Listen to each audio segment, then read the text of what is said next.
I want to go over another little facet real quick, and this is called controlled dice throws. Anybody heard of them before? Show of hands. Rhythm rolling, control rolls. Right? How many people find it a threat? A couple of people. Well, you know what it is? It's an unknown. We need to know about it. Right? Now, here's the myth. I'm going to do this a little bit different. I'm going to throw the myth up, and I'm going to leave it, and then we're going to come back. It says, never let customers set the dice. There's a lot of good dice guys out there going, right now. You know why? You don't want people to set the dice because it slows the game down. It doesn't mean you need to jump over on top of everybody that does set the dice. Always make the customers hit the back wall. Some guys are getting gruff with me on that one.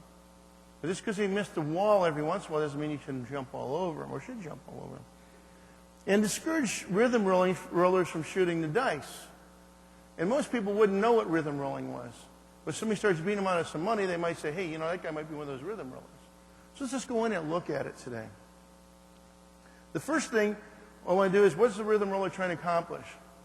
A rhythm roller is trying to control the outcome of the dice by controlling the dice throw. What they're going to do is we're not talking about the dice sliders, okay? These guys don't throw it. The thing never leaves the layout. It stays right there. These are people that believe that they can throw the dice and control the outcome. Dice must be picked up in a specific spot combination order. So they're going to set the dice before they throw them. I got some pictures too. I mean, I'm just not, it's like the giant claw machine here, right? Now I actually have some pictures on this. The dice must stay together in the air and land together. And the reason why they have to do this is because they want them to stay together on a specific axis. They're supposed to hit right before the back wall and glance off the back wall of the table. Notice I use the word glance. Dice will roll out of the wall together on a common axis. If they come out on a common axis, what they're going to do is isolate whatever spots are on the end.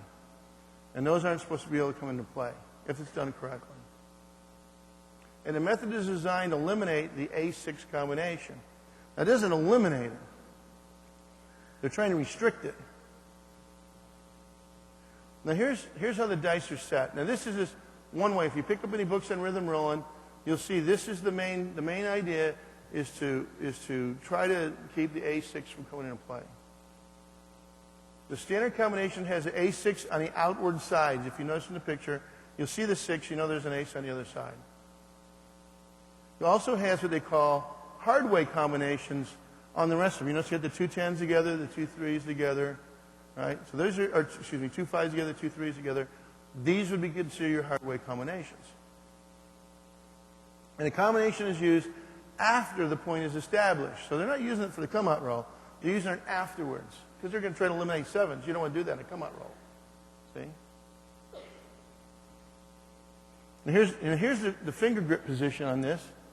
You notice they're using the dice are gripped between the index and the pinky and the thumb behind because they want to be able to throw it so they don't wobble. They turn on an axis. Looks like they're stuck together. You'll be able to spot the guys that are trying to do this just by understanding what the principles are. In one motion, the dice are arched towards the opposite end of the table.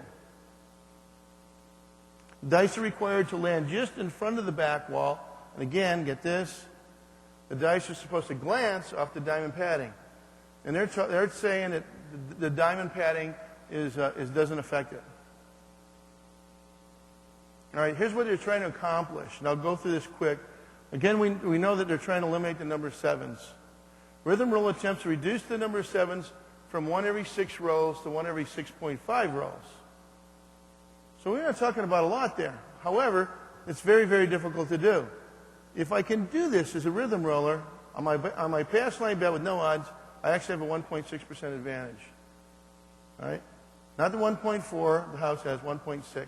And of course, my odds multiply 4%, and I have 4.8 if I get 5 times odds.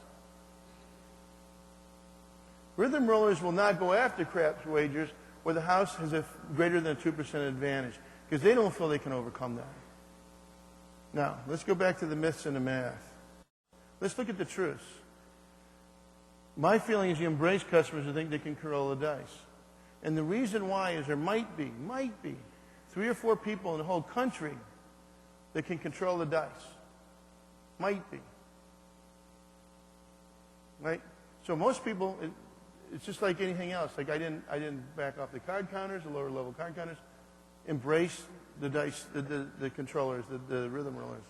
Lighten up on setters and the occasional short roll, which means don't jump all over these people. All right? Because I don't think this is a threat. And interest in rhythm rolling, all it's going to do is increase interest in dice.